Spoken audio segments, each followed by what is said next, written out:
Usually असं खूप आवडतं तुमचं काम हास्य जत्रेमध्ये, आम्ही बघतोच. तर आता असं की आम्ही बघितला दशावतार, तर ते शिफ्ट झालंय सिनेमाच्या नावावरनं. कशी प्रिया कशी आहेस? म्हणजे अशी तू आकाशात आहेस तशी आकाशात आहेस. प्रिया कशी? हाय हॅलो मी निलिमा, मला ओळख दाखव. प्रिया प्लीज मला ओळख दाखव प्लीज. दिलीप काकांचे डोळे बघून म्हणजे कायच करायचं, त्या बाबुलीच्या वेशामध्ये त्यांना बघूनच भरून यायचं. दशावतार 2 येणार आहे का? असे बरेच जण म्हणतात की यावा. आमचे राखणदार तुम्हीच आहात आणि ज्या राखणदाराला आम्ही प्रार्थना केली होती, साकडं घातलं होतं, त्या राखणदाराने आम्हाला प्रतिसाद दिलाय. याचा आनंद आहे की पोस्ट रिलीज हा माझा पहिला इंटरव्ह्यू आहे. सध्या सगळीकडे फक्त एकाच नावाचा बोलबाला आहे आणि तो म्हणजे दशावतार. दशावतार हा मराठी चित्रपट अर्थात सगळीकडे गाजतोय, भारतभरात सुद्धा नाव कमावतोय आणि 4थ्या आठवड्यात आता दशावतार सुरू आहे. मराठी चित्रपटासाठी, मराठी प्रेक्षकांसाठी, कुठल्याही मराठी मनासाठी एक अतिशय अभिमानाची ही गोष्ट आहे. आणि आज खास नवशक्तीच्या आपल्या स्टुडिओत मी बोलवलेलं आहे दशावतारचीच आपली सगळ्यांची लाडकी अभिनेत्री प्रियदर्शनी इंदरकर. खूप स्वागत आहे प्रिया तुझं. थँक्यू. आणि सुरुवातीलाच मनापासून अभिनंदन. थँक्यू. क्या बात आहे. म्हणजे कॉंग्रॅच्युलेशन्स टू अस. येस खरंच. आणि मी म्हटलं असं कॉलर ताट आमचीच झाली असं झालंय हे, कारण मराठी चित्रपट का चालत नाही इथे अशी आम्ही आरडाओरडा करत होतो. आणि एक चित्रपट दशावतार आला आणि क्या बात आहे. म्हणजे जे मॅजिक तुम्ही केलेलं आहे, आज रिपीट ऑडियन्स आहे, हाऊसफुल शोज अजूनही सुरू आहेत. म्हणजे खरंच तुमच्या सगळ्या टीमचं अभिनंदन. तुझं खूप मनापासून अभिनंदन, कारण तू किती हार्डवर्किंग आहेस हे मला माहिती आहे. इतकं उत्तम मेहनतीने मनापासून काम करतेस आणि किती सुंदर काम केलंस. थँक्यू. सो प्रिया प्लीज आता शूट की कसं होतं हा सगळा अनुभव तुझ्यासाठी? बापरे, what a vast question this is. पण खूप भारी वाटतंय. 4थ्या आठवड्यात पदार्पण झालंय आणि युजली असं होतं की आठवडे वाढत जातात, शोज कमी होत जातात. बट कांतारा यायच्या आधीपर्यंत तेवढेच कन्सिस्टंट शोज होते. हे मी पहिल्यांदा अनुभवते आयुष्यात. आय थिंक मागचे काही सिनेमे अर्थात म्हणजे बाई पण भारी देवा असेल किंवा नवरा माझा नवसाचा, it made some really good numbers. पण त्याच्या आधी मला वाटतं सैराटला जेवढं एक लोकांनी उचलून धरलं होतं किंवा काय, तर बरेच जण त्या सिनेमाची आठवण काढतायत. तर तेव्हा असं खूप भारी वाटतं की बापरे, थेट तुम्ही त्या सिनेमाची आठवण काढताय आणि त्या सिनेमाच्या टीममध्ये मी आहे असं. ती खूपच भारी गोष्ट आहे आणि क्लाउड 9वरच आहे. म्हणजे घडताना त्या चित्रपटात जेव्हा काम करणं सुरू झालं तेव्हा वाटलं होतं की हा इथे एवढा जाणार आहे पुढे काय? ऍक्च्युली काम करताना असं वाटत होतं की हा सिनेमा काहीतरी वेगळा होणार आहे. खरंच असं वाटत होतं. हो. म्हणजे सेटवर आमच्यात असं बोलणं व्हायचं की यार खूप काहीतरी मस्त चाललंय, हे चांगलं पोहोचलं पाहिजे. कारण बऱ्याचदा असं होतं की सिनेमा बनताना खूप पॉझिटिव्ह वाटतं किंवा सिनेमा बनल्यावर पण असं वाटतं वाह काय मस्त फिल्म झाली, फक्त ही छान पोहोचली पाहिजे. आणि ते पोहोचणं ना, म्हणजे आता मी काही खूप काळ इंडस्ट्रीमध्ये काम करते असं नाही, पण जे काही 3 वर्ष 4 वर्ष पाहिलंय माझे सिनेमे असतील किंवा इतरांचे सिनेमे, ते पोहोचण्यामध्ये कुठेतरी काय कमी पडतं हे क्रॅक होत नाही नेमकं, पण काहीतरी कमी पडतं आणि चांगले चांगले सिनेमे पोहोचत नाहीत, त्यांना थिएटर्स मिळत नाहीत वगैरे. आणि हे सिम्पल गणित आहे की जर पहिल्या 3 दिवसात प्रेक्षक वर्ग आला नाही सिनेमांना तर शोज कमी होणार आहेत. म्हणजे मराठी सिनेमांसाठी विशेष शोज ठेवलेच पाहिजेत थिएटर्सना महाराष्ट्रामध्ये. ही मागणी जी चालू होती त्याबद्दल की हो हे असायला हरकत नाही. म्हणजे आपण आपल्या भाषेला प्राधान्य का देऊ नये असं वाटतंच. पण त्याचबरोबर हेही खरं आहे की थिएटर ओनर्सचा लॉस किती करायचा किंवा त्यांची गणितं ठरलेली आहेत. It's a business eventually. त्यामुळे जेव्हा प्रेक्षक वर्ग येतो शोज वाढतात, जेव्हा ते नाही आहेत तेव्हा शोज कमी होतात किंवा सिनेमा जातो. तर माझ्या अनेक सिनेमांबद्दल असं झालंय की चांगले चांगले सिनेमे 4थ्या दिवशी उतरलेत किंवा मला हे घरच्यांना सांगावं लागलंय की प्लीज जा थिएटरला आणि पहिल्या 3 दिवसातच जा. माझ्या सगळ्या ओळखीच्या लोकांना मला सांगावं लागले, कारण मला माहित नाही की पुढच्या आठवड्यात तो सिनेमा असणार आहे का नाही. तर रियालिटी पण झालेलं. आणि चांगले सिनेमे असं नाही की ॲव्हरेज सिनेमा, काही चांगले वाईट सिनेमे पण असतात आणि प्रेक्षक नक्कीच चांगल्या सिनेमांना जास्त प्राधान्य देतात किंवा प्रेक्षकांना जो सिनेमा आवडत नाही, जे विषय आवडत नाहीत ते सुद्धा प्रेक्षक दाखवून देतात. पण तरीसुद्धा सिनेमाला चालण्यासाठी पहिले काही दिवस लागतात किंवा पहिला आठवडा तरी लागतो. तर तो सस्टेन करणं फार कठीण जातं मराठी सिनेमाला बऱ्याचदा. आणि हे मी खूप जवळून पाहिलं आहे. म्हणजे माझे ऑलमोस्ट आत्तापर्यंत रिलीज झालेले सगळे सिनेमे ते हार्डली 2nd, 3rd वीकपर्यंत पोहोचलेत.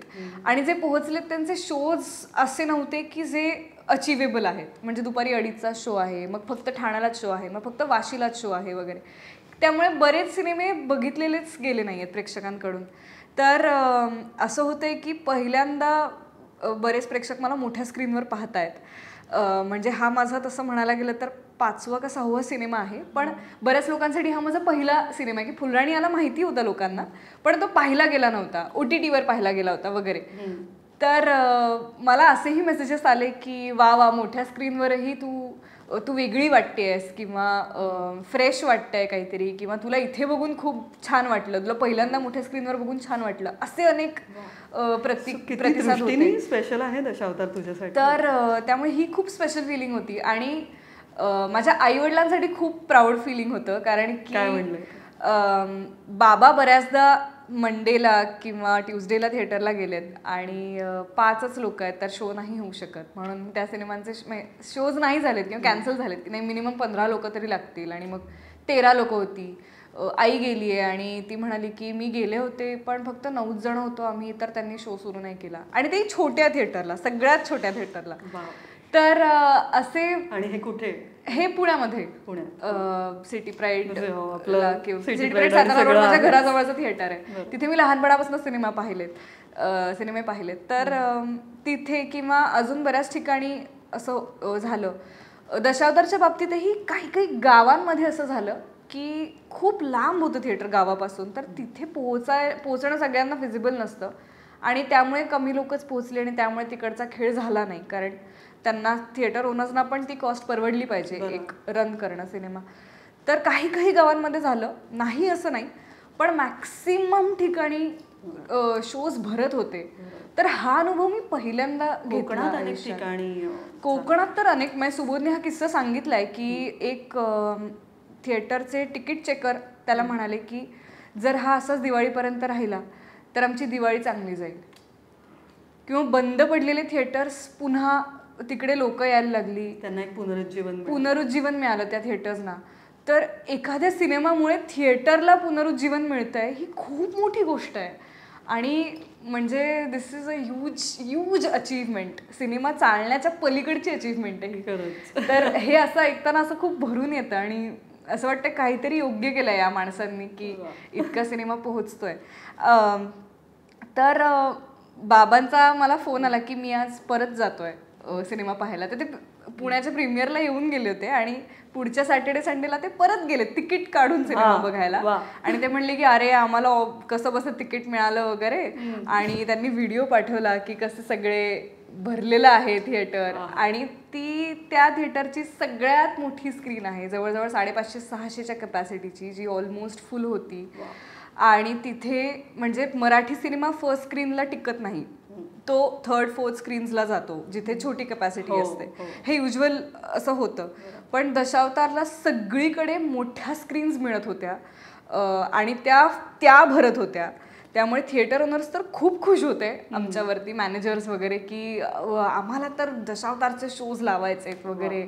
आणि तर असा आनंद. आणि म्हणजे तो जॉबी LLB फिका पडला तिकडे, कोणी गेलं नाही तो बघायला. म्हणजे असं नाही की मराठी चित्रपटाने एका हिंदी चित्रपटाला मात दिली आहे. किंवा डिस्ट्रीब्युटर्स असतील किंवा थिएटरला गेल्यावर आम्हाला असा अनुभव आला की सगळी मराठी माणसं आहेत थिएटरला आपल्या महाराष्ट्रामध्ये आणि त्यांना मराठी सिनेमावर विशेष प्रेम आहे, पण त्यांना इकॉनॉमिकल गणितांमुळे त्याचे शोज टिकवता येत नाहीत. तर आता त्यांच्या हातात असा सिनेमा आल्यानंतर ते म्हणले नाही आम्ही सगळे शोज ह्यालाच देणार आहे, आम्ही त्यांना एकच शो दिला वगैरे असे आम्हाला सांगत होते. नाही असं करू नका, सगळे सिनेमे जगवा. पण हे मराठी भाषेवरचं प्रेम आहे. हो, म्हणजे तेव्हा मला असं झालं की त्यांनाही हे हवं आहे की प्रेक्षकांनी यावं थिएटरला. आणि खूप ते पण खूप खुश होते की मराठी सिनेमाला एवढा प्रेक्षक वर्ग येतोय, लोक तिकीट न काढता परत जात आहेत कारण त्यांना तिकीट मिळत नाहीयेत. म्हणजे प्लाझाला मी व्हिजिट केलं तेव्हा ते इतके खुश होते की अख्खा फुल गेला, तुम्हाला काय सांगू शो. आणि ते सांगत होते की सकाळचा मी लावत नाही मराठी कारण की येत नाही फारसे कोणी, आणि प्लाझा सिंगल स्क्रीन थिएटर असल्यामुळे अख्खं भरलं तरच त्यांना प्रॉफिट किंवा काय असं नाही. तर ते सांगत होते की 11:15चा शो लावला, सकाळी 10:15चा शो लावला. म्हटलं बघू 2 दिवस चालतोय, रविवार सकाळ म्हणजे रिलीज झाल्यानंतर 12 नंतर 14 तारखेचं आहे की बघू येत आहेत का वगैरे. आणि झाला ना ऑलमोस्ट फुल झाला, काय सांगू वगैरे. तर असे किस्से ते आम्हाला सांगतायत आणि त्यांना जास्त आनंद होतोय की कसा एक मराठी सिनेमा इतका चालतोय वगैरे. तर खरंच ते खूपच म्हणजे रोज पत्रकार म्हणून आम्ही दर महिन्याला म्हणायचो अरे मराठी चित्रपट चालत नाही. आता बरं वाटतं की एक दशावतारांनी त्या सगळ्यांची तोंड बंद केली आहेत. आणि अर्थात प्रिया, आता मला I want to know everything. मला सगळं ऐकायचंय. कधी हा प्रवास सुरू झाला, ती दशावतारची स्क्रिप्ट तुझ्याकडे आली, ती ऑडिशन लॉक कधी झाली, काय होतं ते प्लीज सांग त्याबद्दल. आय थिंक जेव्हा सिनेमाचं आम्ही प्रमोशन करत होतो ऑगस्ट-सप्टेंबरमध्ये, तेव्हाच मी मागच्या वर्षी ऑडिशन दिली होती. सो साधारण वर्षभराचा प्रवास. आणि मला असं वाटलं की ह्याची स्केल पाहता ही इतक्या लगेच येणार नाही, पण त्यांनाच घाई होती आणि त्यांनाच फ्रेश तयार झालेलं सगळं असं लगेच रिलीज करायचं होतं. ऑडिशनचा किस्सा ऐकायचा. नक्कीच. ऑडिशनला स्क्रिप्ट नव्हती. युगंधर देशपांडेने ऑडिशन घेतली होती आणि तो म्हटला की असंच एक ड्रेस कोड आहे तर युगंधर ऑडिशन घेतो तसंच. तर त्याने सांगितलं अशी अशी सिच्युएशन आहे. तर सिच्युएशन फार इंटरेस्टिंग आहे जी आता सांगायला हरकत नाही. की तो म्हणला की तू लपून छपून बोलतेस फोनवरती तुझ्या प्रियकराशी आणि तू डॅशिंग आहेस, तो थोडासा सबमिसिव्ह आहे आणि तू शहरात नाही आहेस हे लक्षात ठेव फक्त. ते कशातनं आणायचं माहीत नाही, म्हणजे तुला मालवणी येते का बोलता. म्हणलं नाही येत. म्हणजे मला डायलॉग्स दिले तर मी करू शकेन परफॉर्म, पण इम्प्रोवाइज नाही करता येणार मला मालवणीमध्ये. म्हणलं ठीक आहे मग घाटी भाषेत कर वगैरे. तर मी माझ्या पद्धतीने जी कुठली भाषा जमते जी शहरी नाही आहे त्या भाषेमध्ये इम्प्रोवाइज केलं. आणि त्याच्यामध्ये तो म्हणला की ओके आता दुसरा सीन असा आहे, त्याचे त्याने 3-4 टेक्स करायला लावले. मग दुसरा सीन असा आहे ज्याच्यात तुला असं काही पुरावे मिळालेत आणि तू पोलीस स्टेशनला येऊन भांडतीयस की हे पुरावे असताना तुम्ही ती केस का नाही घेतली किंवा तुम्ही का नाकारली, असा सीन आहे. तर तू कर इम्प्रोवाइज. आणि Yugandhar was doing improvisation with me दोन्ही वेळेस. तर मला ना असं नीटसं कळत नव्हतं की काय आहे नेमकं, पण मी करत होते इम्प्रोवाइज. आणि एका पॉईंटला असं झालं की भाषा सुटली माझी. तर मी म्हणलं की मला थोडंसं म्हणजे तू सांगतोयस त्या भाषेत मी करतेच. तर त्यावर तो म्हणाला की तू नॉर्मल भाषेत कर एकदा, तुझ्या भाषेत, भाषेचं बॅरियर काढून टाक.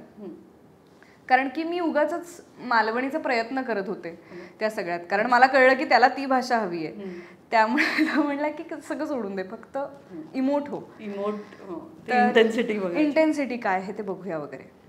तर ते झालं आणि त्याच्यानंतर म्हणलं ओके सांग कळवू तुला वगैरे. आणि त्याच्यानंतर सुबोधशी बोलणं झालं की ऑडिशन आवडली, आपण नरेशनसाठी कधी भेटू शकतो वगैरे. आणि नरेशन मला आठवत आहे अंधेरीमधल्या त्या एका कॅफेमध्ये झालं. आय थिंक पोएट्री नावाचा कॅफे होता. मी पहिल्यांदाच तिकडे गेले आणि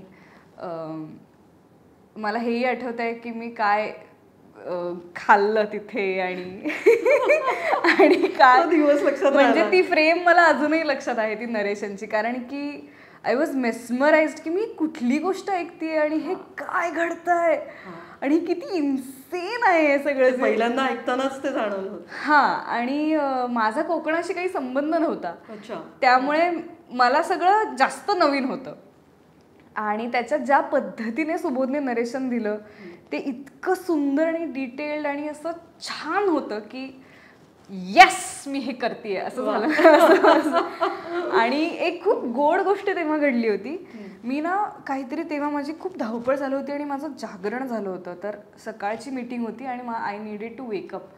तर मी एस्प्रेसो शॉट मारला होता आयुष्यात पहिल्यांदा, कारण की मला ही गोष्ट ऐकायची होती आणि मला झालं की मला झोप नाही आली पाहिजे. तर मी खूप कॅज्युअल आहे की मी हे तर रोजच पिते वगैरे अशा आविर्भाव पहिल्यांदा ते कडवट कॉफीचा शॉट प्यायला आणि त्याच्यात मी ती गोष्ट ऐकली आणि दॅट कॅफे रेकग्नाइज्ड मी म्हणजे तिथे मराठी लोक होती काम करणारी आणि त्यांनी मला एक छोटंसं हे दिलं मेसेज दिला होता लिहून की थँक्यू आणि आम्ही तुझे फॅन आहोत वगैरे असे.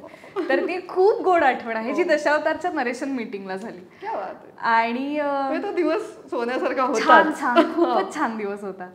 आणि त्याच्यानंतर ही एक गोष्ट खूप इंटरेस्टिंग आहे बघ की त्यांनी प्रत्येक कॅरेक्टरला स्क्रिप्ट पाठवली पण त्याच्यावरती म्हणजे आता माझ्या स्क्रिप्टवरती प्रत्येक पानावरती माझं हे काय नाव लिहिलं होतं वगैरे ते सगळं. तर युजली मराठीमध्ये स्क्रिप्ट पाठवतात म्हणजे अशा पद्धतीचा अनुभव मी पहिल्यांदा घेत होते की खूप प्रोफेशनल वातावरण आणि असं सगळं आणि त्याच्यात माझे सगळे सीन्स होते पण ती अख्खी स्क्रिप्ट नव्हती. सो माझ्या सीन नंतर माझ्या पुढच्या सीनपर्यंत मध्ये गोष्टीत काय घडतं आणि माझ्या बाबतीत काय घडतं हे एक स्क्रीनप्ले म्हणजे एक सिनॉप्सिस लिहिलं होतं प्रत्येक सीनचा आणि माझे सीन सगळे होते. सो आणि तीच स्क्रिप्ट एवढी होती ग. सो ॲक्च्युअल स्क्रिप्ट एवढी असणार ज्याच्यात सगळ्यांचं सगळं लिहिलंय. तर हे मला नंतर कळलं की हे खूप मोघम डायलॉग्स आहेत just to get a reference. Actually ते बरंच काही घडतं आणि ते सेटवर गेल्यावर कळलं की प्रत्येकाला असं वरवरचं माहितीये की काय घडतंय गोष्टीत पण डिटेल सगळ्यांचे सगळे डायलॉग्स कोणाला माहित नव्हते. तर ही एक खूप इंटरेस्टिंग गोष्ट. Lot to do later. आणि माझं सगळ्यात मोठा टास्क हा होता की सुदैवानी त्या काळामध्ये मी 3ही माध्यमांमध्ये कामं करत होते. म्हणजे हास्य जत्राही चालू होतं, विषामृत नाटकही चालू होतं आणि त्याचबरोबर दशावतारचं शूटिंगही चालू होतं. बरं ह्याच्यात जस्ट आधी आम्ही लंडनचा दौरा करून आलो होतो MHJ लाईव्हचा आणि त्याच्यात जस्ट आधी नाटक ओपन झालं होतं वगैरे. तर असं एक चालू होतं काहीतरी आणि मला ह्याची भीती वाटत होती की लंडनवरनं आल्या आल्या कोकणातली मुलगी कशी साकारायची. कारण लंडनला मी इंग्लिश गाणी ऐकत फिरतीये आणि मी तिथले म्युझियम्स बघत फिरतीये आणि इथले म्युझिकल्स आणि आपण भेटलो पण होतो ते लंडनचा दौरा कसा झाला. एक्झॅक्टली. तर मी पूर्ण इंग्रजी वातावरणात होते, वेस्टर्न कल्चरमध्ये होते आणि I was soaked in it. आणि माझं प्रेम आहेच त्या सगळ्या इंग्लिश थिएटर बघायला म्हणजे ट्रीट होते. मी रोज म्युझिकल बघायचे, रॅन्डम रस्त्यांवरनं चालत फिरायचे वगैरे असं काही मी तिकडे केलंय. तर मला तिथे पण मला असं व्हायचं की गेल्यानंतर दशावताराचं वंदन कुठनं मिळवायची आणि कशी सापडवायची. कारण की त्याच्या आधी लंडनला जायच्या आधी आमचे काही वर्कशॉप मीटिंग्स झाल्या होत्या ज्याच्यात सुबोधने मला प्रत्येक सीनचा सूर सांगितला होता. सूर म्हणजे लिटरली त्याने मला वाचून दाखवलं होतं की त्याला हे कसं अपेक्षित आहे. बऱ्याचदा काय होतं की मला एक पर्टिक्युलर सूर इमॅजिन होतो आणि मी तेच घेऊन सेटवर जाते आणि सेटवर डिरेक्टर म्हणतो की नाही हे असं नाही हे असं आहे आणि तिकडे ऐन वेळेस गोंधळायला होतं. तर मी ते रेकॉर्ड केले होते सूर, त्याचे डायलॉग्स मी प्रॉपर फोनमध्ये रेकॉर्ड केले की हे घोकायचे आहे आपल्याला. मग त्याच्यामध्ये तो हलका लहेजा पण होता आणि त्याच्यामध्ये कुठल्या पट्टीत बोलायचं आहे, कुठल्या इंटेन्सिटीने बोलायचं, कुठल्या स्पीडने बोलायचं आहे हेही होतं. तर त्या सगळ्या नोट्स मी नमूद करून घेतल्या होत्या आणि मी स्क्रिप्ट पण नेली होती दशावतारची लंडनला की जसं मध्ये वेळ मिळाला कुठे काय कम्युटमध्ये विमानात वगैरे तर जस्ट चाळूया किंवा डोक्यात ठेवूया. माझ्या सीन्सचे फोटोज काढून मी फोनमध्ये ठेवले होते वगैरे असं सगळं मी केलं होतं. आणि तिकडे लंडनला काही काही ठिकाणी उभं राहून मी विचारही केलाय दशावतारचा किंवा वंदनाचा किंवा गोष्टीचा की just to keep myself in the loop, पूर्ण डिस्कनेक्ट नको व्हायला. आणि मला इतकी भीती वाटत होती की माझ्यात ते शहरी पण ऑलरेडी आहे आणि इथे जाऊन आता ते आणखीन 2x होणार तर मी कसं ते टोन डाऊन करू आणि मी काय करू. तर what really help me was grounding की त्या काळात बरंच ग्राउंडिंग केलं स्वतःचं आणि मुद्दाम मी चपला काढून फिरायचं की जितकं जास्त जमिनीला स्पर्श होईल, जमीन या एलिमेंटला स्पर्श होईल तितकं जरा मी इथे येईन, जरा मातीत येईन. म्हणजे लिटरली मातीत जाण्यासाठी मातीचा स्पर्श अगदी लिटरली तसं केलं आणि मेडिटेशननी मदत आणि it worked a lot. It work. म्हणजे जे काही माझं काम त्याच्यात चांगलं झालंय. आणि मेडिटेशन तू करतेस? मेडिटेशन मी फार रेग्युलर नाही करत, जे मी खरं तर केलं पाहिजे, पण त्या काळात मला त्याची खूप गरज वाटली. कारण माझा प्रवास आणि वेगवेगळ्या ठिकाणी काम करणं, तर मला कॉन्सन्ट्रेशनसाठी मेडिटेशन कंपल्सरी करावं लागेल. Work miracles. म्हणजे तू ते अनुभवलं असशील तर तुला म्हणजे जत्रेतले स्किट्सही चांगले व्हायचे, विषामृतसाठी नॉमिनेशन्स आणि बक्षीसही मिळालं, आणि दशावतारमध्येही काम चांगलं झालं. तर खूप खूप गोल्डन काळ होता तो माझ्या आयुष्यातला असं मी म्हणेन. ते 2-3 महिने ऑफकोर्स खूप एक्झॉस्टिंग होतं. म्हणजे मी शूट करून रात्री ट्रेनमध्ये बसायचे. आता आपण याबद्दल बोलतोच ते तर मला सांग की इतक्या 3 वेगवेगळ्या माध्यमात एवढं सुंदर सुंदर काम चालू होतं, तर काय तुला त्या वेळेला वर्क झालं की मेडिटेशन और काय? हो, मेडिटेशन वर्क झालं. आणि असं असतं ना की सिनेमामध्ये हा सीन या दिवशी, तो सीन त्या दिवशी, तर ते मी सगळं प्लॅन आउट केलं होतं. कठीण आहे हे खूप. म्हणजे की म्हणजे मला माहिती आहे 4 दिवसांनी माझा हा सीन आहे, किंवा या तारखेला माझा हा सीन आहे, त्याच्या आदल्या दिवशी माझा प्रयोग आहे, त्याचं तसं माझं मेंटल पार्ट होतं सगळं.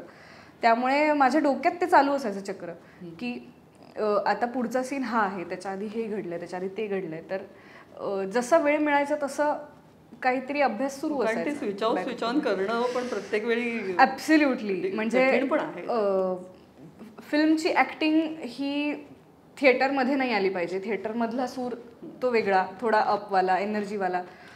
थिएटरचा सूर हास्य जत्रेत नाही लागला पाहिजे, कारण त्याच्याने ते खूप थिएट्रिकल होतं. तसं नाही करायचं आहे, स्किटचं करायचं आहे. स्किटचा सूर फिल्ममध्ये नाही लागला पाहिजे, नाहीतर ते खोटे वाटू शकतं कॅमेरासमोर, किंवा खूप लाऊड वाटू शकतं. तर हा सगळा गोंधळ, आपापले कप्पे आपापल्या ठिकाणी ठेवणं हा एक टास्क होता. आणि ह्याच्या दरम्यान मला खूप शिकायला मिळालं. म्हणजे ऑन ऑफची कॅपॅसिटी माझ्यात नव्हती, जी डेव्हलप झाली. तर कशामुळे डेव्हलप झाली काय? याच सगळ्या प्रवासामुळे. म्हणजे पाण्यात ढकलल्यावरती पोहता येतं ना, तसं झालं माझं की या शेड्यूलमध्ये की आता हा इथे आल्यानंतर आता बाकी विचार नाही, इथे आल्यानंतर फक्त इथला विचार, हे एक सूत्र पाळलं आणि दॅट वर्कड. आणि जेव्हा शक्य होईल तेव्हा झोपणे, कारण झोप याच्यामध्ये मिसिंग होती. हो, काय असं म्हणतात की योगनिद्रा कामी येते अशा वेळेला, किंवा यु नो असं. किंवा मी मुद्दाम पुस्तक वाचायचे मध्येच, सो दॅट मेंटल ब्रेक मिळेल सगळ्यापासूनच. कारण जर मी स्वतःला वेळ नाही फार, म्हणजे नाही असं काही रेग्युलरली नाही, वेळ काढायला लागतो किंवा तो मिळतो, पण मी अशी फार वाचणारी व्यक्ती नाहीये. मला खूप जणांनी ह्याच्यावरनं ऐकून झालंय, असं वाटत नाही. I am glad. पण नाही, मी अशी रेग्युलर वाचक नाहीये. पण मी फोर्सफुली स्वतःला वाचनात ढकलत होते मेंटल ब्रेकसाठी. तर अशा बऱ्याच छोट्या छोट्या गोष्टी करत होते. आणि याच्यामध्ये ऑफकोर्स काही गोष्टी मिस झाल्या, जसं की कोकणात असं फुल फ्लेज्ड राहणं मिस झालं. येणार आहे मी. आता जसं तू म्हणतेस की आधी एवढं कोकणाशी नातं नव्हतं, पण दशावतार घडताना कोकणाशी नातं कसं जुळलं? कोकण किती स्पेशल झालं तुझ्यासाठी? काय होतं? आम्ही कुठे कुठे कोकणात शूट केलंय, तर त्यामुळे मला आता अशी सगळी नावं पण पाठ नाही, पण इंटिरियर, धामापूर, कुडाळ असं, आणि अशा ठिकाणी जिथे रेंज नसायची. खूप इंटिरियरमध्ये शूट केलंय. किंवा त्यांनी जी लोकेशन शोधली होती तिथपर्यंत व्हॅनिटीज पोहोचवणं, तिथपर्यंत अख्खा 200 जणांचा क्रू पोहोचवणं. स्पेशली ते कातळोबा आणि तेच तर सगळं. म्हणजे अनफॉर्च्युनेटली मी कधी कातळोबाला नाही गेले, कारण माझा सीन नव्हता. आणि ते वाटत नाही, पण ते प्रोडक्शन डिझाईन आहे. पण ते अजिबात वाटत म्हणजे ते खरं नाहीये. अशा अनेक गोष्टी असायच्या सेटवर की हे खरं नाहीये, ही शपथ मला आत्ता कळलं हात लावल्यावर. असं खूप तुमचं आर्ट डिरेक्शन पण ते प्रचंड भारी होतं. किंवा ज्या पद्धतीने त्यांनी जटेश्वर ची पाटी बनवली होती वगैरे, तर ते इतकं खरं होतं. मी एकदा त्या बेसला पण गेले होते जिकडे या सगळ्या वस्तू बनवल्या जात होत्या, आणि त्या इतक्या सुंदर पद्धतीने बनवल्या जात होत्या की वा. जंगलामधले बरेच दगड, ओंडके, हे प्रोडक्शन डिझाईन आहे. कारण खरं तिथे मॅनेज करणं कठीण आहे, किंवा त्याच्यामधनं किडे निघू शकतात, बरंच काही काही होऊ शकतं. त्यामुळे सेफर साईड प्रोडक्शन डिझाईनचा ओंडका वगैरे असं असायचं, आणि ते कळायचं नाही हात लावल्याशिवाय. तर पण बॅक टू कोकण, वेगळंच कोकण बघायला मिळालं. कोकण एक ते म्हणतात ना की कोकणात खूप ड्रामा आहे. खरंच आहे. कोकणाच्या हवेतच काहीतरी मॅजिक आहे. म्हणजे तिथे रहस्य आहे खूप कोकणात.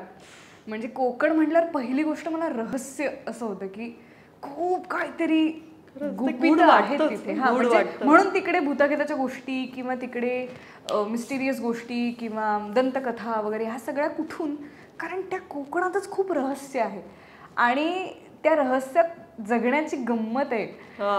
तर आम्ही जेव्हा रात्री शूट करायचो ना तिकडे तेव्हा वेगळा अनुभव यायचा.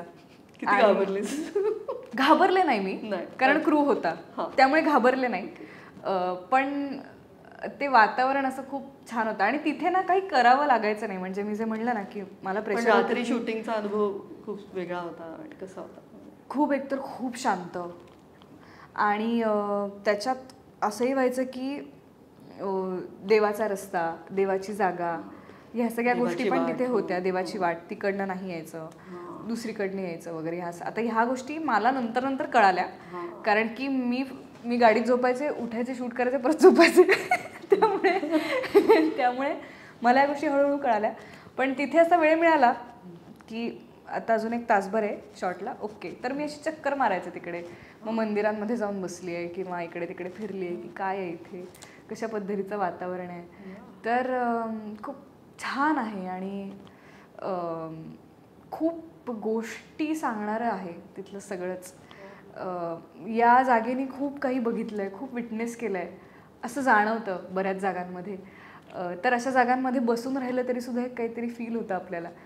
तर ते सगळे अनुभव घेतले. मला हे तुझ्या डोळ्यात आता ते ऋतुचक्रच दिसलं. ऋतुचक्र गाणं अगं सुंदर आहे ते. ऋतुचक्रचे किती शॉर्ट्स एडिट झालेत यार. मी आणि मेलनी इतके सॅड झालो. अजून खूप सुंदर. हो अजून होतं आणि तसंही फार सुंदर झालंय. टाइम कन्स्टेंटमुळे सगळेच शॉर्ट्स नाही घेऊ शकत आणि पण आम्ही असे छोटे छोटे इतके सुंदर शॉर्ट्स घेतले होते. सोनियाताईने अशा एक बीट कोरिओग्राफ केल्या होत्या. तर गाणं बघितल्यावर आम्ही खुश झालो आणि म्हटलं 1 मिनिट पण त्याच्यात हे नाहीच आहे. I think the very photo of the Rituchakra ज्याच्यात आम्ही असे लोळून असे, तर तो मेन शॉट नाहीये. तो पोस्टर मध्ये दिसतोय फक्त. किंवा बीच वरती आम्ही काही सुंदर शॉट्स घेतले होते वगैरे. तर असं एक थोडंसं वाईट वाटतं की ते पण रिलीज करा. ओके, पण ते गाणं, ते शब्द जेव्हा ते गाणं ऐकलं तेव्हा कसं वाटत होतं? तेव्हा ते चालू होतं का शूट करताना का नाही?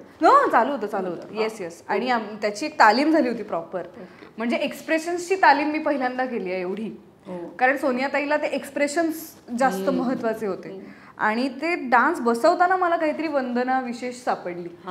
असं झालं. म्हणजे तिला जास्त कळली होती ती आणि माधव रॅदर दॅन अस, असंही कुठेतरी वाटलं. किंवा तिला करेक्ट कळला होता की त्यांचा बॉन्ड काय आहे आणि तो कशा पद्धतीने दाखवायचा आहे. म्हणजे डबा देण्यातला रोमॅन्स किंवा टी शर्ट धुवून देण्यातला रोमॅन्स हा किती सुंदर आहे. किंवा एक टी शर्ट घालणं आपल्या प्रियकराला, शर्ट घालणं खूप छान दाखवलं. तर मला वाटतं हा थोडासा असा फॉरगॉटन रोमॅन्स आहे. किंवा आपल्या शहरामध्ये तो किती होतो मला माहित नाही. पण हा थोडा आमच्या वरच्या जनरेशनचा रोमॅन्स वाटतो मला. समीर दादाने एक खूप गोड किस्सा सांगितलेला आणि तो मला प्रचंड म्हणजे असं प्रेम येतं मला त्या किस्स्यावरती की त्याचा आणि कविताताईचा लव्ह मॅरेज होता आणि त्यांनी किती वर्ष, बापरे, त्यांना आता 25 वर्ष झाली रिसेंटली त्यांच्या लग्नाला. कोणी सांगितलं? समीर चौगुले. तर तो म्हणला की बटन तुटलेलं शिवणं अंगावर, हा रोमॅन्स तुमची पिढी कधी अनुभवणार? आणि मला असं झालं हो यार, हे गेलं म्हणजे एकतर इंडिपेंडेंट लाईव्ह मध्ये हे गेलं आणि त्याच्यात आय डोंट नो फेमिनिझममुळे पण या गोष्टी कदाचित हे ठरू शकत. मी का शिव, तुझं तू शिव वगैरे हेही होऊ शकतं. तर याच्यामध्ये हा रोमॅन्स ऋतुचक्राच्या गाण्यामध्ये हे असे सगळे मोमेंट्स आम्ही असे जगलो आणि आम्ही दोघेही त्याच्यावरती असे ट्रिप करायचो नंतर की यार काय मस्त. किंवा रांगोळी काढणं आणि ते हार्ट काढणं भोवती. सोनियाताई म्हणजे लाजवाब. प्रिया तू इतकी गोड दिसलीस त्याच्यात, तुझा तो लुक एस्पेशली, ते सगळे ड्रेसेस इतके सुंदर होते, तुला ते अतिशय छान दिसले. ती खरंच ती त्या कोकणातली मुलगी सोमण वाटली ती. सो तू ते कॅरेक्टर शोधताना तुला त्या सगळ्याची मदत झाली म्हणजे तू काय बाहेरून आत आतून बाहेर काय कशी तुझी प्रोसेस असते किंवा काय? नक्कीच कपड्यांची खूप मदत झाली. मला वाटतं रंग जे होते कपड्यांचे ते त्या मूडला खूप जाणारे होते. आणि एस्पेशली शेवटचा जो मशालीचा सीन होता तोच दिसला पहिला आता. तर तो कॉस्ट्यूम माझा बऱ्याच सीन्सला वेगवेगळ्या लोकेशन्सला आहे. तर तो जेव्हा जेव्हा मी ते कपडे घालायचे तेव्हा मला असं वेगळं वाटायचं काहीतरी. कुठेतरी कॅरेक्टर शोधायला मजा यायची. किंवा मी कटाक्षाने फोनपासनं डिस्कनेक्ट व्हायचं. मजा यायची किंवा त्याचा म्हणजे त्याची मदत झाली ॲब्सोल्युटली मदत झाली. मला ह्याची खूप मदत झाली. नाकातली चमकी त्याची खूप मदत झाली. माझ्या केसांची खूप मदत झाली कारण लांब केस मध्ये मी वेगळी दिसत होते. तर त्या लुकची पण खूप मदत झाली. आणि मला असंही एक वाटलं प्रोसेसच्या दरम्यान की डिपेंडंट राहिलं नाही पाहिजे ॲक्टरनी त्याच्या कॉस्ट्युम्सवरती किंवा हेअर मेकअपवरती. ती एक गोष्ट तुम्हाला फायनल पुश देऊ शकते, पण आधीचा अभ्यास हा आपल्यालाच करायचा आहे. म्हणजे अगदी मी तुला अगदी मनापासून शेअर करते की तो लुक वगैरे पाहून एकतर मराठी चित्रपटात सध्यात अशी सुंदर अभिनेत्री दिसली नाही इतकी म्हणजे ऍक्च्युली. आणि कुठेतरी तो साऊथचा साई पल्लवीचा लुक असतो ना की एक अतिशय नॅचरल ब्युटी, त्या लेवलचं मी बोलतेय की ते अतिशय नैसर्गिक सौंदर्य वाटलं. एक्झॅक्टली कॉम्प्लिमेंटही मिळाल्या असतील. आणि मला सुबोधने पहिल्यांदाच सांगितलं की साई पल्लवी झोन हवाय, हे त्यांनी मला पहिल्या भेटीत सांगितलं. तर मला झालं की म्हणजे साधारण काही मेकअप नाही करायचा आहे, which is I am fine with. पण ते आलंय जर ते सुबोधला अपेक्षित होतं तू त्याचं यश तुझ्याकडे म्हणजे त्यांनी काढलंयस. त्यांनी प्रमोशनच्या वेळेस पण मला सांगितलं की साई पल्लवी झोन मध्ये प्रमोशन्सला तुम्हाला दिसली पाहिजे, इतकं तो पर्टिक्युलर होता. आणि तर मला ही पर्टिक्युलरनेस तर आवडलं. ऐकल्यावर दडपण आलं की हे होणार का आता का नाही. मला नो मेकअप लुक कधीही मला आवडतो. पण अनेक अभिनेत्रींना हे ऐकल्यावर दडपण येऊ शकतं. तुझं पहिलं काय? माझा विरोध असतो मेकअपला. माझ्यासोबत जे कोणी मेकअप आर्टिस्ट काम करतात त्यांना मी नाही एवढा बेस नाही हे नको काही कर नाही हे नका लावू, 1 मिनिट बस काढा, खूप झालं काढा, लिपस्टिक कमी करा असं माझी खूप तक्रार असते. कारण की मी कमी मेकअप झोन मला आवडतो. किती इंटरव्ह्यूज मी असे विदाऊट मेकअप किंवा काही लिपस्टिक लावली आहे बेसिक वगैरे, गरजही नाहीये तशी. पण मला असं वाटतं की this is what makes us human. म्हणजे सिनेमा नॅचरल सौंदर्य दिसलं आणि आहे तर का नाही दाखवा वगैरे असं एक. तुला लक्षात आलं असेल की तू अनेक चित्रपटात जशी दिसलीयस या आधीच्या त्यापेक्षा या चित्रपटात ती वेगळी दिसली आहे, जे त्याला अचीव्ह करायचं होतं. आणि मला असं झालं की पण आपण काही वेगळा लुक करणार नाही तर मी कशी वेगळी दिसणार आहे. पण समहाऊ ते अचीव्ह झालं, म्हणजे मीच मला वेगळी दिसते. किंवा मला स्क्रीनवर बघताना असं जाणवलं की यार वंदना वाटतेय, काय माहिती मी काय केलंय मला आत्ता कळत नाहीये. किंवा जो सगळा अभ्यास केला होता पात्राचा, इमोशन्सचा, तिथे टेक सुरू झाल्यावर ना एक काहीतरी घडायचं. आणि कट झाल्यानंतर असंही व्हायचं की नाही थांबा मला हे करायचं होतं ते राहिलंय, अजून एक टेक घेणार. तर सोबत मला नाही मिळालाय, गुड नाही नकोय ते नकोय, जे केलंस ते उत्तम आहे, मुव्हिंग ऑन. तर माझी अशी तक्रार पण होती की अरे तू डिमांड कर ना अजून, तू पहिल्या टेकला का ओके म्हणतोयस वगैरे. आणि मला की नाही मी घेणार रिटेक्स, डोंट वरी. म्हणजे एक सीन त्यांनी आमचं रिशूटही केलाय कारण त्याला तो हवा तसा मिळाला नाही वगैरे, त्यामुळे तो काही तसा डिरेक्टर नाही की चला आगे चलो. पण समहाऊ काहीतरी घडत होतं तिथे ॲक्शन म्हटल्यानंतर. आता ते कोकण होतं, ती गोष्ट होती, ती जागा होती, पण एक काहीतरी राखणदार करून घेत होता अभिनय. आणि एक वाहवत जाणं होत होतं त्या सगळ्या सिच्युएशन बरोबर. तर दिग्दर्शकाचे गाईडलाईन्स, माझं काम हे आहेच, पण त्याच्या वरचे जे 50% आहे ते काहीतरी मॅजिकल घडून गेलं आहे, जे आता जेव्हा कॉम्प्लिमेंट मिळत आहेत या सगळ्या, तेव्हा काय वाटतंय? किंवा अशी एखादी कॉम्प्लिमेंट जी आता तुला शेअर करावीशी वाटते? जसं मीच आता म्हटलं की साई पल्लवी फोन तर खूपच मला खूप आवडते आणि ती, त्यामुळे दॅट्स अ ह्यूज कॉम्प्लिमेंट. पण असे बरेच प्रतिसाद मिळत आहेत की मराठी सिनेमाला एक खूप प्रॉमिसिंग चेहरा मिळाला आहे, किंवा तुझ्याकडून अजून कामांची अपेक्षा आहे, किंवा मुक्ता बर्वेची नाव घेतलं जाते की तिच्या लेगसीला तू मॅच करशील पुढे वगैरे, किंवा तर अशा गोष्टींनी मला खरंच खूप, मला कळत नाही हे कसं घ्यायचं, किंवा दडपण येतं म्हणण्यापेक्षा की खरंच एवढं केलंय का मी असंही वाटतं मला. त्यामुळे खूप भारी आहे आणि I am really looking forward to the next project जे आता येतील माझ्याकडे, की कुठल्या भूमिकांमध्ये आता मी प्रेक्षकांसमोर येईन आणि प्रोड्युसर्सना किंवा डिरेक्टर्सना मी कुठल्या भूमिकेमध्ये इमॅजिन होतीये ह्याबद्दल मी खूप क्युरियस आहे. आता त्या वेगळ्या स्क्रिप्टची भूक जास्त वाढली, खूप वाढली आहे खूप वाढली आहे. ही पण एक खूप मोठी कॉम्प्लिमेंट होती की तू हास्य जत्रेसारखा शो करतेस किंवा तू कॉमेडी करतेस असं कुठेही वाटलं नाही सिनेमा बघताना. ही सुद्धा माझ्यासाठी खूप मोठी कॉम्प्लिमेंट होती, कारण बऱ्याचदा असं होतं की सेमच आहे असं वाटू शकलं, तर ते तोडणं ही महत्त्वाचं आहे. म्हणजे वेगवेगळी पात्र करणं ही वर्सेटिलिटी आहेच जी मला अजून अचीव्ह करायची आहे. ती तुम्ही करतात, छानच करतात.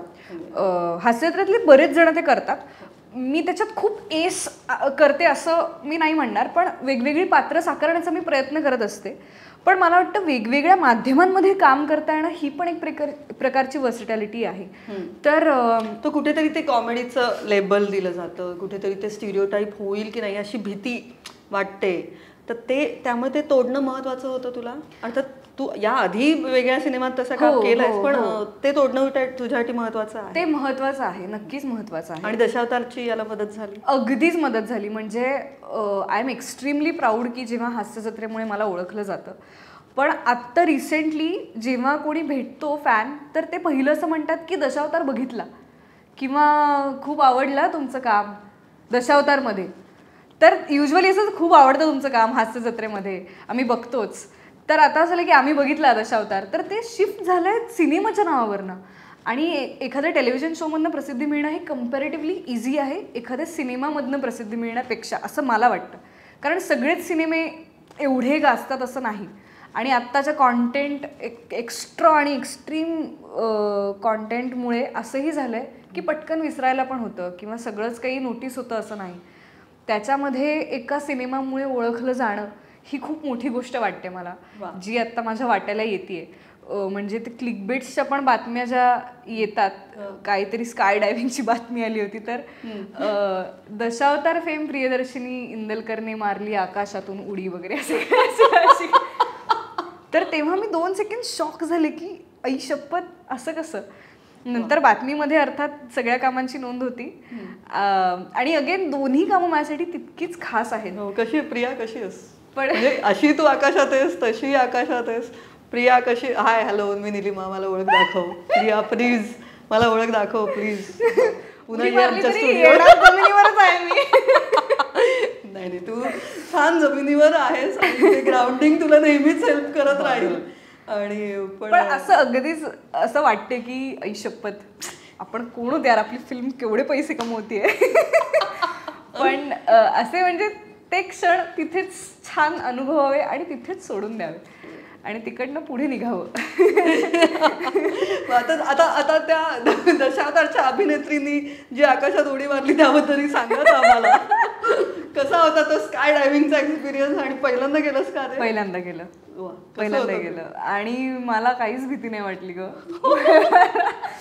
मला विमानात बसेपर्यंत काही वाटतच नव्हतं. हाईटचा फोबिया वगैरे काही? मला हाईटचा फोबिया नाहीये. अच्छा, नाहीच. थोडीफार भीती असते एक माणसाला हाईटची, तेवढी होती ती गेली आता. तर 2% भीती होती ती गेली. घरी कोणी पायलट वगैरे होतं? तसं काही माझं ते 2दा कॅन्सल झालं वेदरमुळे. अच्छा. कारण खूप विंडी असेल तर ते खूप आधीपासून तुला करायचं होतं का हे स्काय डायव्हिंग प्रकार? असं काही नाही खरं तर, पण ऍडव्हेंचर करायचे आहेत आयुष्यात असं एक उगाच भूक आहेच आणि खास आहे तसं पण म्हणून. आणि जेव्हा माझं ठरलं ऑस्ट्रेलियाला जायचं तेव्हा एकच गोष्ट मी ठरवली की बाकीचं सगळं मरू दे, स्काय डायव्हिंग करायचंय, हा अनुभव घ्यायचाय, मग काही होऊ दे. आणि आकाश पाहताना काय झालं? पहिले 3 सेकंद भीती वाटली की मी आता पडतीये, पण एक माणूस टांडेम मास्टर असतो सोबत, त्यामुळे सगळी जबाबदारी स्वतःवर नसते स्वतःच्या आयुष्याची, त्यामुळे मी जरा रिलॅक्स्ड होते. एकटी असते तर मी खूप घाबरले असते. बापरे. माझं आयुष्य दुसऱ्या कोणातरी हातात होतं, त्यामुळे मी चिल होते. आणि खूप आणि मग ती उडी मारल्यानंतर काय वाटलं? म्हणजे पहिले 3 सेकंद खूप भीती वाटली, पण नंतर म्हणजे ॲड्रिनलिन रश ॲट इट्स पीक असं आपण म्हणू की किती ओरडली? पॅराशूट ओरडले बरीच ओरडली मी. आणि पहिले काही सेकंद असले की श्वास नाही घेता येते, एवढा वारा आहे तर काय करायचं वगैरे. आणि माझ्यासोबत जो होता त्याला मी असं हात मारते की आय कांट ब्रीद, आणि is like just breathe. Like काय सांगतोय तेच मी सांगतेय. पण ती 30-40 सेकंदच फ्री फॉलची विच वॉज, म्हणजे मी ती रिलीफ केली आहेत इतक्या वेळा मनात. त्याच्यानंतर साधारण 50-60 वेळा ती माझ्या डोक्यात येऊन गेली ते 30-40 सेकंद. आणि जेव्हा पॅराशूट ओपन झालं त्याच्यानंतर असं झालं की मी इथे दिवसभर तरंगू शकते, मला प्लीज खाली उतरवू नका. व्हिएतनामला पण मी पॅराग्लायडिंग केलं होतं, सॉरी पॅरासिलिंग केलं, पॅरासिलिंग. ओके. जे की समुद्रात बोटीला दोरी बांधून तुम्ही असता, ते गोव्यात वगैरे करतात तसं. करेक्ट. डायरेक्ट व्हिएतनामला चांगलं आहे, म्हणजे असं जागा चांगल्या निवडतेस तू, हे चांगलं आहे म्हणजे. तर तेव्हा पण मला असं वाटलं की भीती वाटेल का वर जाऊन, पण काहीच नाही वाटलं. म्हणजे ॲब्सोल्युटली की इथेच मी रमते आता. म्हणजे स्काय डायव्हिंग करताना ऍक्च्युली असं झालं की जी स्वप्न पडायचं असं लहानपणी की आपण असे उडतोय घरांच्या वर आणि भस्कन पडतोय, किंवा उडायची स्वप्न खूप पडायची. माझ्या आजीला खूप पडतात उडायची स्वप्न. बऱ्याचदा ती सकाळी उठून सांगते आज सकाळी मी परत उडत होते हवेत. तर ते ऍक्च्युली खरं होत होतं. तर मला अविश्वसनीय होतं ते सगळं की ह्याची स्वप्न पडली आहेत मला.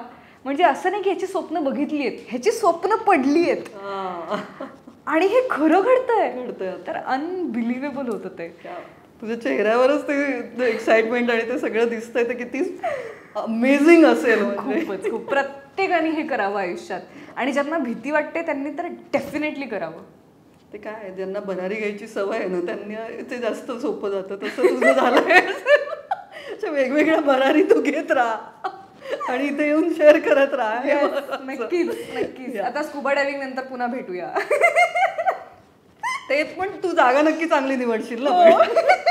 लोक गोव्याला वगैरे जातात, व्हिएतनाम, ऑस्ट्रेलिया, नेक्स्ट अजून काय न्यूझीलंड किंवा असं काहीतरी असेल, काय माहिती. पण नेक्स्ट मला ऑन द लिस्ट हे करावं असं वाटतंय. काय नेक्स्ट काय ऍडव्हेंचर डोक्यात हे स्कुबा? हो, स्कुबा अंदमानला जाऊन करावं असं वाटतंय. बघूया. म्हटलं ना तारकर्लीला वगैरे नाही जाणार ती. तिकडे आहे का मला माहित नाहीये. ते सामान्य लोकांसाठी नाही, तिकडे पण जाऊन करेन मी, काहीच प्रॉब्लेम. कोकणात पण बरंच काही आहे, त्यामुळे कोकणातही माझं खूप काही करायचं बाकी आहे अजून. सो एकंदर म्हणजे अशी सगळ्या घराण्यांबद्दल आपण आता बोललोय. जाता जाता आता मी हेच विचारीन की नेक्स्ट प्रोजेक्टचं काम सुरू झालंय का, आत्ता काही सांगणार आहेस का जरा आता थोडा वेळ घेणार आहे स्वतःसाठी? रिलीजला आहेत काही पाईपलाईनमध्ये प्रोजेक्ट्स आहेत यावर्षी, जे होपफुली एखादा यावर्षी रिलीज होऊ शकतो. आणि काही सिनेमे अजून स्ट्रगल करतायत रिलीजसाठी, आणि काही मीटिंग्स चालू आहेत वगैरे वगैरे. एक युज्युअल उत्तर वाटतील, पण खरंच आहे. आणि छान, म्हणजे life is good right now, touchwood. आणि खरं तर हे टचवूड म्हणणं खूप अंधश्रद्धेचं आहे, पण खूप काही छान क्षण वाटायला येतात जे प्रत्येक कलाकाराच्या आयुष्यात यावे अशीच मी प्रार्थना केली आहे. म्हणजे मी, सिद्धार्थ, अभिनय, सुबोध, आम्ही सगळे जेव्हा थिएटर व्हिजिट्स करायचो तेव्हा मनात दिवसाच्या शेवटी हा विचार यायचा की हा क्षण प्रत्येक कलाकाराला मिळावा की स्वतःच्या फिल्मचा हाऊसफुल शो किंवा स्वतःच्या फिल्मचे हे आकडे किंवा फास्ट फिलिंग दिसणं बुक माय शोवरती, हे खूप छोटे छोटे आनंद म्हणू शकतो आपण, पण ह्याच्यासाठी जगत असतो यार कलाकार. म्हणजे जसं नाटकाचा हाऊसफुल शो आपण म्हणतो तसंच हे पण एक सुख आहे जे प्रत्येक ॲक्टरच्या आयुष्यात यावं असं मला मनापासून वाटतं. तर जस्ट ही सदिच्छा जाता जाता सगळ्या ॲक्टर्सना की may God bless you with lots and lots of audience and lots of housefull boards. Audience आले की हाऊसफुल बोर्ड येणार. असं होतं की खूप चांगले चांगले सिनेमे मराठीमध्ये बनत आहेत. म्हणजे आरपार पण खूप उत्तम सिनेमा आहे. साबरगुंड इतकी सुंदर फिल्म आली. आणि अजून अनेक, म्हणजे आता थांबायचं नाही, गुलकंद वगैरे असे बरेच सिनेमे या वर्षात चांगले आले. इव्हन गाडी नंबर 1760 जो आमचा सिनेमा होता तोही one of the good cinemas होता. स्थलपुराण असेल किंवा स्थळ असेल, तर बरेच चांगले मराठी सिनेमे येत आहेत अजूनही. म्हणजे आता मनाचे श्लोक वगैरे असे पण खूप अजून छान छान सिनेमे अजून येऊ घातलेत किंवा राजे येत आहेत दिवाळीमध्ये. तर खूप एक्साइटिंग वर्ष आहे हे मराठी सिनेमासाठी. आणि आय एम रिअली ग्रेटफुल की मला या वर्षाचा भाग होता आलाय सिनेमांमधून. आणि त्याचबरोबर दशावतारचा भाग होता आलाय. आणि मला यासाठी ओशन फिल्म्स कंपनीचे विशेष कौतुक करावंसं वाटतं आणि सुबोधचं. ओशनचं आधी सांगते कारण की त्यांनी ज्या पद्धतीने प्रमोट केला हा सिनेमा ते अजून माहीतही नाही आहे सगळ्यांना. म्हणजे आता ते आम्ही त्यांच्या मागे लागले की प्लीज तुम्ही हे डॉक्युमेंट करा आणि हे कुठेतरी रिलीज करा.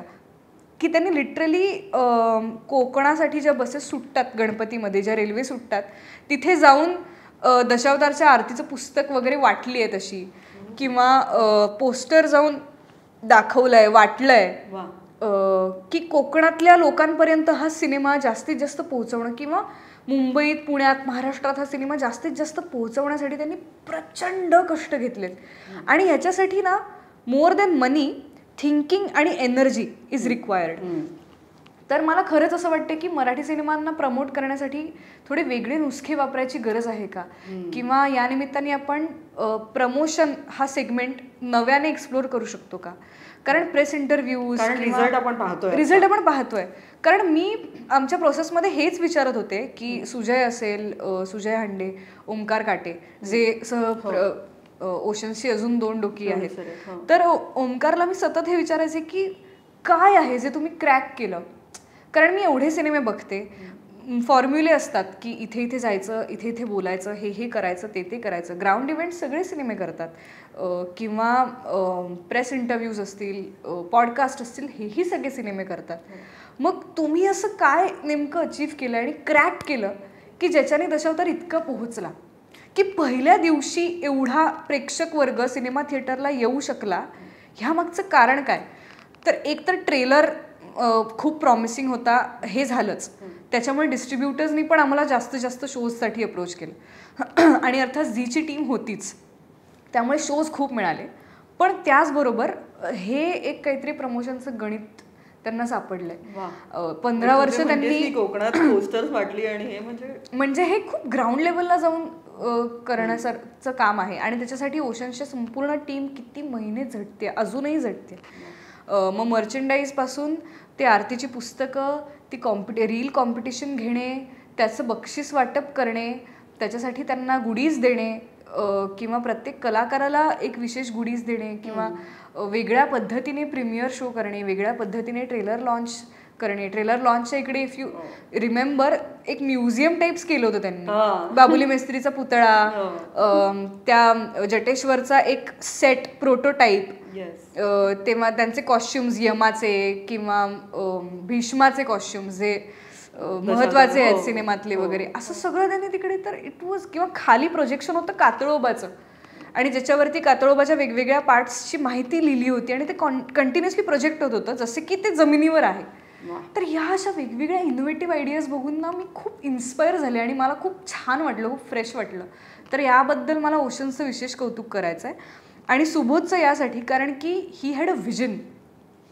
आता एक चांगला सिनेमा बनवणं आणि एक मॅक्सिमम रेझोनेट होणारा सिनेमा बनवणं, म्हणजे जो प्रत्येक मॅक्सिमम लोकांना तो भावतोय असं सिनेमा बनवणं, मला वाटतं ह्या दोन्ही गोष्टी एकत्र करणं एकतर फार कठीण आहे. बऱ्याचदा असं होतं की मासी फिल्म आपण म्हणतो की मासी फिल्म आहे, नाही ही क्लासी फिल्म आहे, पण ह्या दोन्हीचं मिक्सचर अचीव्ह करणं हे मला प्रचंड कठीण वाटतं. आणि सुबोध अग्रीज विथ दिस की this may not be the perfect film, किंवा ह्याच्यात काही चुकाच नाही आहेत, किंवा काही कंप्लेंट्सच तुम्ही नाही करू शकत, काही तक्रारी नाही करू शकत सिनेमाबद्दल, असं अजिबात नाही आहे. ह्याची जाणीव आहे की हा परिपूर्ण सिनेमा नाही आहे, हा पहिला सिनेमा आहे, हा आमचा पहिला प्रयत्न आहे, ह्याच सगळ्या झोननी ते बोलतात. पण पहिल्या प्रयत्नात इतक्या लोकांना थिएटरपर्यंत आणणं हे त्याने काहीतरी अचीव्ह केलं आहे, ज्याबद्दल मला प्रचंड कौतुक वाटतं त्याचं, म्हणजे लेखक दिग्दर्शक म्हणून आणि निर्माता म्हणून सुद्धा. आणि झीचं पण खूप कौतुक वाटतं की ह्या प्रोजेक्टमागे ते उभे राहिले आणि त्यांनीही तितका जोर लावला या सिनेमाला पोहोचवण्यासाठी. तर बवेस सर असतील किंवा ओशनची टीम असेल किंवा झीची बाकीची टीम असेल, everybody has worked really hard, आणि त्याची फळं बघताना खूप म्हणजे खूप बरं वाटतं, कुठेतरी असं समाधान वाटतं की काहीतरी बरोबर केलं आहे आपण आयुष्यात. इतक्या लोकांना जर हा सिनेमा भावतोय म्हणजे काहीतरी तरी असेल या सिनेमामध्ये. देवाचा माणूस येतो तो सीन, प्लीज त्याबद्दल सांग. I wasn't convinced. मला रिटेक हवा होता आणि मी तो वेगळा इमॅजिन केला होता, आणि सुबोध म्हणाला की मिळाला. मी म्हटलं नाही नाही नाही, हा खूप महत्त्वाचा सीन आहे, प्लीज मला एक करू देत. तर मी जे करत होते ते समहाव त्याला नको होतं आणि जे माझ्याकडनं होत होतं ते त्याला तो ओके म्हणायचा, किंवा त्याने 2-3 रिटेक्स घेतले, कारण त्याला माहिती होतं की हे वाक्य ट्रेलरसाठी वापरलं जाऊ शकतं. तर त्याने व्हेरिएशन्स तिथल्या तिथे करून घेतले माझ्याकडनं, आणि त्याच्यात मी काय केलं आहे हे मलाही माहीत नाही. पण टेक झाल्यावर आय वॉज अनहॅपी की यार सुबोध, मला आय डोंट नो हे कसं दिसतंय, मला नाही आवडत आहे हे. मॅक्सिमम माझे सीन्सबद्दल मी अनकन्व्हिन्स्ड होते. पण ते किती छान झालंय आणि त्याचा काय इम्पॅक्ट, ते चांगलं झालंय आणि ते चांगलं दिसतंय, प्रचंड छान इम्पॅक्ट आलेला आहे. तर मला असं वाटत होतं की हे अजून व्हायला पाहिजे, काही शब्द कानात राहतील इतका त्याचा इम्पॅक्ट अप्रतिम झालेला आहे. म्हणजे ऍक्च्युली मला कळत नव्हतं की मी काय करतेय, आणि मी अनकन्व्हिन्स्ड होते मॅक्सिमम सीन्सला की नाही यार सुबोध, मला नाही बघू दे, कारण काहीतरी मी करते, नको परत घे. पण त्याला ते सगळं दिसत होतं, डिरेक्टरची विजन. तर आणि तो डिरेक्टर आहे शेवटचा मशालीच्या सीनच्या बाबतीत, म्हणजे तो माझा सगळ्यात कठीण सीन होता माझ्यासाठी क्रॅक करायला, तो आणि बाबुली काकांसोबतचा एक सीन ज्याच्यामध्ये आम्ही फोन हाताळतो. ते 2 सीन माझ्यासाठी खूप क्रिटिकल होते, म्हणजे ती माझी अवघड परीक्षा होती. आणि तो तर नक्कीच सांग, द दिलीप प्रभावळकर सर त्यांच्याबरोबर. हो, त्यांच्याबरोबरचा तो सीन करणं. आम्ही अशी काही तालीम नाही केली त्या सीनच्या आधी, एकदा फक्त डायलॉग्स बोललो, आणि दुपारी होता तो सीन, सो सकाळपासून मी अशी खूप शांत, कोणाशी काही बोलत नव्हते, आणि सगळं सीन झाल्यावर आपण बोलू, हा हा हू ही नंतर करू वगैरे असं सगळं झालं. आणि त्याच्या आधी बाबुली काकांचे ते सगळे शॉर्ट्स घेणं चाललं होतं की ते रेडी होत आहेत रंगपूजासाठी. तर तोच दिवस होता. तर ते शॉर्ट्स मी बघत होते घेतले जाताना, आणि त्याच्याने असं भरून येत होतं खूप, आणि ते सगळं त्या सीनमध्ये बाहेर पडलं. आणि म्हणजे माधव मेलाय हे मी इतक्या वेळा इमॅजिन करून झालं की त्या दिवसाच्या शेवटी मी सिद्धार्थला मेसेज केला की हाय, जस्ट मी तुला या गोष्टीसाठी मेसेज केला आहे की स्वतःला सांगण्यासाठी की तू जिवंत आहेस. कारण मी ते इतक्या वेळा इमॅजिन करून झालं आहे की मला जरा रिॲलिटीचा टच हवा आहे असं मी त्याला मेसेज केला. बरोबर आहे, कारण ते किती कठीण ते, किंवा त्याला लटकलेलं पाहणं, किंवा हे सगळेच सीन्स करताना त्याचं मरण खूप इमॅजिन करून झालं होतं, आणि त्याच्यावरती खूप रडारड करून तर शेवटी असं झालं की मला त्याच्याशी बोलणं गरजेचं आहे आज, स्वतःला सांगणं की हे खरं नाही आहे. आणि प्रसंग करताना खूप कठीण. हो, आणि त्याच्यानंतर पण मी खूप म्हणजे रडतच होते, धारा चालूच होते. आणि दिलीप काकांचे डोळे बघून म्हणजे कायच करायचं काही. प्लीज सांग. आता ते किती ग्रेट आहेत हे काय आपण वेगळं सांगायची गरज नाही, पण त्यांच्या सोबतचा तो अनुभव कसा. काही करायची विशेष गरज पडत नाही. तुमचा अभ्यास तुम्हाला करून जायचा आहे बस, बाकी ते करून घेतात सगळं. आणि काम करताना म्हणजे माझ्या बाबतीत असं होतं की आपण जितकी ऑस्ट्रक असतो ते सगळं बाजूला ठेवून काम करता येणं, कारण की अदरवाईज त्याचा मग काहीच उपयोग ते होणारच नाही. की मग कशासाठी आलाय तुम्ही एवढा सगळा प्रवास करून किंवा एवढी सगळी दगदग करून, प्रोडक्शनने एवढा खर्च केला तुमच्या दिसण्यावर, असण्यावर, तुमच्या इथे असण्यावर, तो कशासाठी? ह्या एका टेकसाठी.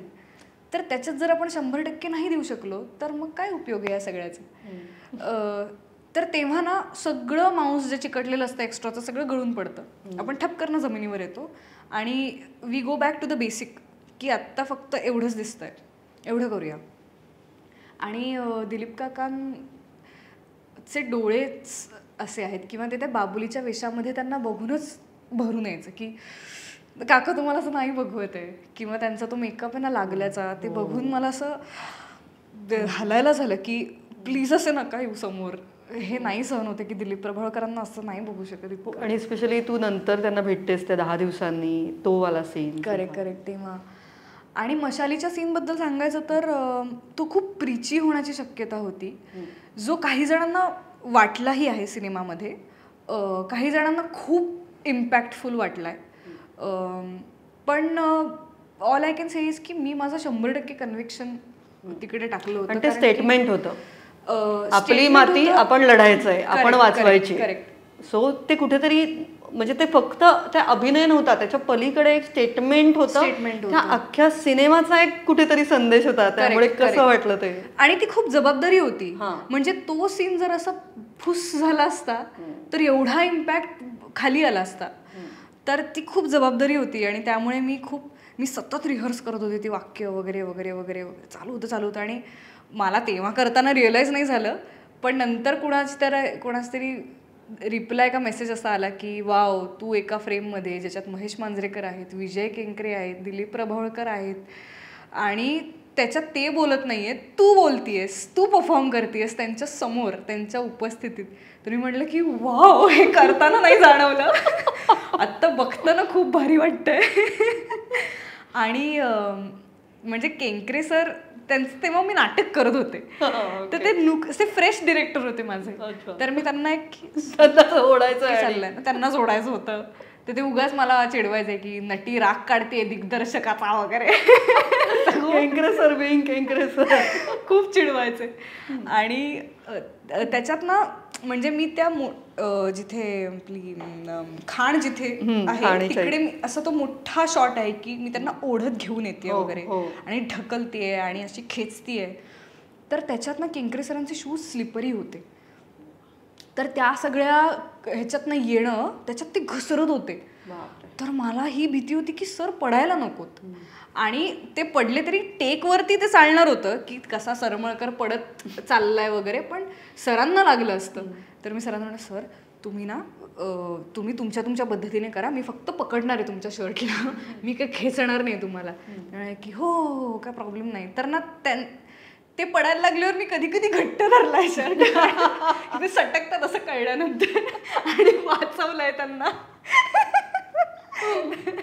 असंही होतं, आत वेगळं बाहेर वेगळं. आणि ते ऐन वेळेस दिले होते तिथले डायलॉग्स मला, जे तिथल्या चक्रव्यूहामध्ये बोलायचे होते. तर मी म्हटलं की अरे हे झालं ना आता तिथे, आता परत इथे कुठे हे सगळं बोलायचं, अरे हे नको वगैरे. आणि मलाच ते कन्व्हिक्शन आणणं खूप कठीण होतं की तिथे ते सगळं तेवढ्याच उद्वेगाने आणि आवेशात बोलायचं आहे. आणि तो खूप राग आहे तो माधवचाही. म्हणजे ह्याच माणसामुळे माधव मेला, ह्याच माणसाने बाबुली काकांना गोळी मारली, सगळंच आहे तिकडे. आणि प्लस निसर्गाला तुम्ही उद्ध्वस्त करता ह्याचा राग आहे. तर हे सगळं कन्व्हिक्शनने आणणं. आणि at the end of the film तर मला खूप प्रेशर आलं होतं त्या सीनचं, आणि माझ्यासाठी ती खूप कठीण परीक्षा होती. आणि लांब होता डिरेक्टर, कारण की ती लोकेशन असं होतं ना, बरं वरचे शॉट्स आहेत त्यामुळे आसपास काहीच नाही, तर लांब असा कोसो लांब होता दिग्दर्शक आमचा. आणि मी आपली सीन करते आणि म्हटलं अरे सांगा मला कोणीतरी काय घडतंय, please give me some feedback. तर मी म्हटलं सुबोध खूप लाऊड होतंय का, कमी करू का, ओके हां. मी काय म्हणतो, तो मला लक्षच देत नव्हता. म्हटलं अरे तू मला सांग काहीतरी. हां कर हेच कर आपण इकडनं एक शॉट घेतोय, तुझ्यासाठी नाही शॉट, मला हे हवाय वगैरे वगैरे. तर ही वॉज लिस्ट बॉदर्ड. तर मी रुसले होते त्याच्यावर की यू टेल मी नाव की काय होतंय. मी जसं म्हणलं की अनकन्व्हिन्स्ड, मला वाटत नव्हतं माझं चांगलं काम होतंय, पण थँकफुली सिनेमात त्यांनी मला चांगलं दाखवलंय. चांगलं झालं. आणि कुठेतरी तुझा तर डायलॉग, त्याच्यामुळे आम्ही म्हणलं सुद्धा प्रेस शो नंतर सुबोधला की काय दशावतार 2 येणार आहे का, असे बरेच जण म्हणतात की यावा, माझी तर खूप इच्छा आहे. आणि या वाक्यावरनं बरेच जण मेसेज करतायत की बाबुली काका हे सांगून जातात की माझी भैरवीची वेळ झाली, आता पुढची जबाबदारी तुझी, तू हा लढा पुढे चालू ठेव वगैरे. तर ह्याच्यावरनं बरेच जण म्हणतात की पार्ट 2 आला तर मग वंदना असेल त्याच्यामध्ये. म्हणून येस, आपण असं जास्त प्रेशर टाकूया ऑप्शन्स वरती. म्हणजे सुबोध खानोलकर प्लीज विचार करा याचा. आणि तू तर रेडी आहेस. मी तर एका पायावर एका अंगठ्यावर रेडी आहे. नाही, नक्कीच ते झालं तर अजूनच सोने पे सुहागा होईल. आणि सध्या हे जे यश आहे ते सुवर्णमयी यश आहे. आणि आणखी दशावतार अगदी 7 समुद्रापलीकडे तुम्ही पोहोचवत आहात, अजून पोहोचू दे, सगळीकडे सर्वदूर पोहोचू दे, यासाठी मनापासून शुभेच्छा. थँक्यू. आणि मग आता काय नेक्स्ट, आता काय असं हिंदी वगैरे पण करायची इच्छा आहे? ऑडिशन्स चालू आहेत, क्रॅक होण्याची वाट पाहते. आणि असं साऊथ मध्येही काम करायला आवडेल तुला? अगदीच आवडेल, खूप आवडेल. हो आवडेलच. म्हणजे मल्याळम फिल्म्सची मी फॅन आहे. आणि त्यात सिद्धार्थ मेनन या मराठी मल्याळी ऍक्टर सोबत काम करताना जास्तीत जास्त मल्याळी सिनेमाबद्दल मला ज्ञान मिळालंय. तर त्याच्यानंतर तर मी खूप वेगळ्या पद्धतीने सिनेमांकडे पाहायला लागले. मला हे विशेष नमूद करावं असं वाटतं की सिद्धार्थ इतकं पॅशनेट आहे सिनेमांबद्दल. म्हणजे ऍक्टर स्वतःच्या क्राफ्टबद्दल पॅशनेट असतात. मी पहिला असा माझा तो मित्र आहे जो सिनेमा या विश्वाबद्दल एवढा पॅशनेट आहे. आणि तो ज्या पॅशनने, ज्या तळमळीने सिनेमाबद्दल बोलतो की तिकडे असं होतं की आपल्याला प्रेमात पडायला होतं सिनेमांचे, की हो यार जाऊया आपण थिएटरला. इतक्या तळमळीने तो बोलतो. तर त्याच्यासोबत गप्पा मारताना किंवा आमच्या या मैत्रीमध्ये ही एक गोष्ट मला दशावतारच्या प्रोसेसमध्ये मिळाली की सिनेमाबद्दलचं प्रेम ही एक मिळाली, जी सिद्धार्थकडनं मिळाली प्युअरली. वा, क्या बात आहे. आणि तूही असंच म्हणजे आपल्या मराठी सिनेमात तर करत राहा आणि वेगवेगळ्या भाषांमध्येही नक्कीच खूप काम कर, आम्हाला आवडेल. आणि प्रेक्षकांचं प्रेम मला वेळोवेळी हे सांगत आणि तुझ्या प्रेक्षकांना प्लीज सांग आता काय. प्रेक्षकांना मी एवढंच सांगेन की थँक्यू हा सुवर्ण काळ दाखवल्याबद्दल. आणि असंच कलाकृतींच्या पाठीशी उभे राहा. आमचे राखणदार तुम्हीच आहात. आणि ज्या राखणदाराला आम्ही प्रार्थना केली होती, साकडं घातलं होतं, त्या राखणदाराने आम्हाला प्रतिसाद दिलाय आणि त्याने आम्हाला भरभरून आशीर्वाद दिलेत. तर ते असेच कायम ठेवा. आणि बऱ्याच प्रेक्षकांची अशी इच्छा आहे मला वेगवेगळ्या भाषांमध्ये बघायची. होपफुली मी ती लवकरच पूर्ण करेन. आणि तेव्हा मी ज्या रूपांमध्ये तुमच्या समोर येईन त्या रूपांना पण असाच प्रतिसाद द्या, पाठिंबा द्या, अशी सदिच्छा. क्या बात आहे. तू इतकं सुंदर हे सगळं सांगतेस, म्हणजे खरं तर या गप्पा संपूच नये असंच वाटतंय. पण मला असं वाटतं की आजचं हे सेलिब्रेशन फार महत्वाचं होतं आणि तू छान वेळ काढलास. तू ऑस्ट्रेलियाहून आल्यावर आमच्यासाठी हा छान वेळ काढला. नाही, आय एम ग्लॅड. आणि मला हे सेलिब्रेशन केलं याचा आनंद आहे की पोस्ट रिलीज हा माझा पहिला इंटरव्ह्यू आहे. असं कधी म्हणजे कुठल्याच रिलीज नंतर माझा पोस्ट रिलीज कुठला इंटरव्ह्यू झाला नाही, तर हा पहिला आहे आणि 1 to 1 आहे. त्यामुळे आणि तो तुझ्यासोबत आहे त्यामुळे विशेष खास वाटतंय. प्लस नरिमन पॉइंटला या बिल्डिंगमध्ये येणं is a joy in itself. त्यामुळे मला खूप आनंद आहे.